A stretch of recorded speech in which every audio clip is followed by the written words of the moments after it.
Assalamualaikum warahmatullahi wabarakatuh. Dalam kesempatan kali ini, kita akan menceritakan kisah tentang haji di langit sebelum haji di bumi.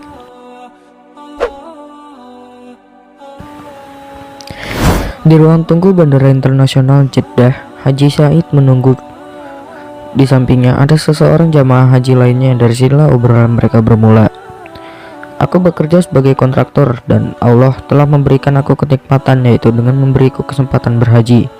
Ini adalah hajiku yang ke-10.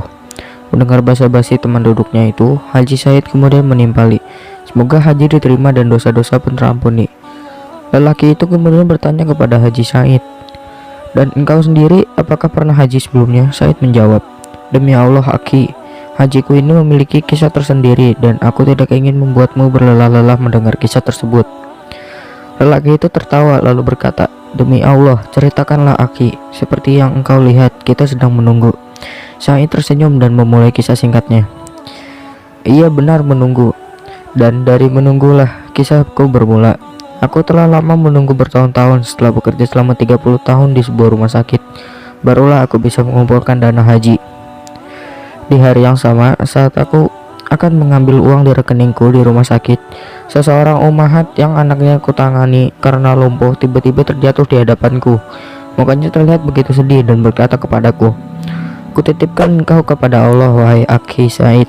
Ini adalah ziarah terakhir kami di rumah sakit ini.' Aku merasa aneh dengan ucapannya, dan sepertinya ia tidak ridho dengan cara dan metodeku dalam menangani anaknya, dan ia sepertinya berpikir untuk memindahkan anaknya ke rumah sakit lain.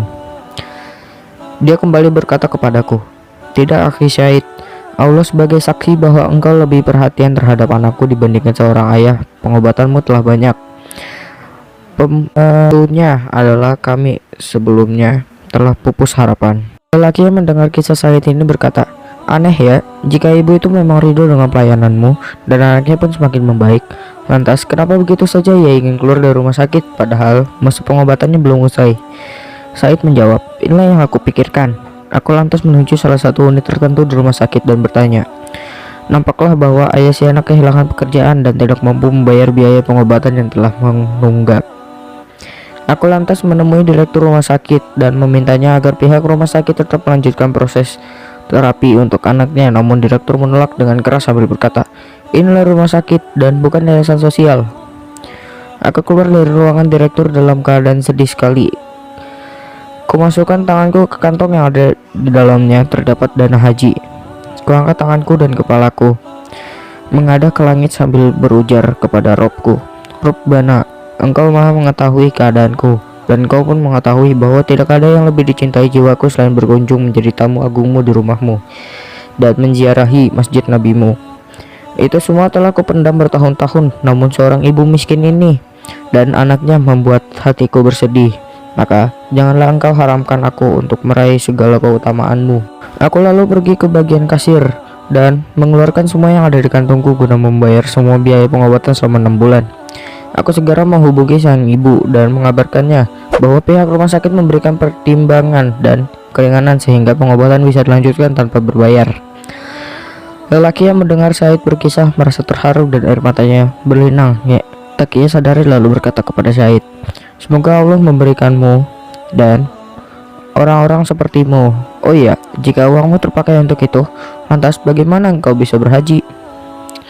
Said menjawab, 'Hari itu aku kembali ke rumah dalam keadaan amat sedih sebab hilangnya kesempatan emas untuk berhaji. Namun hatiku dipenuhi dengan kebahagiaan sebab telah membantu ibu dan anaknya itu keluar dari kehimpitan. Malam itu aku tertidur dalam keadaan air mata terkuras dalam mimpi. Aku melihat diriku sendiri takwaf mengelilingi Ka'bah dan orang-orang memandangku dan mengajakku bersalaman sambil berkata, 'Hajj mabrur, wahai Haji Said. Engkau telah menunaikan haji di langit sebelum berhaji di bumi. Doakanlah kami, wahai Haji Said.' Allah Subhanahu wa Ta'ala berfirman, 'Dan tidaklah mereka memberikan infak bagi yang kecil maupun yang besar, dan tidak pula melintasi sesuatu lembah atau berjihad, kecuali akan dituliskan bagi mereka sebagai amal kebajikan untuk diberi balasan oleh Allah dengan yang lebih baik daripada apa yang telah mereka kerjakan.'" Quran Surat At-Taubah ayat 121. Aku terbangun dari tidur dan aku merasakan kebahagiaan tiada tara yang luar biasa. Aku lalu memuji Allah dan ridho dengan segala ketentuannya. Tiba-tiba handphoneku berbunyi, ternyata ada panggilan dari direktur rumah sakit. Beliau berkata, "Bantulah saya, pemilik rumah sakit akan berangkat haji tahun ini dan ia tidak bisa berangkat tanpa ditemani perawat atau dokter pribadinya. Sayangnya istri dokter pribadinya sedang hamil dan ia sendiri tidak bisa meninggalkan istrinya. Aku bersujud syukur kepada Allah. Dengan kesempatan inilah aku bisa berangkat haji sebagaimana engkau lihat."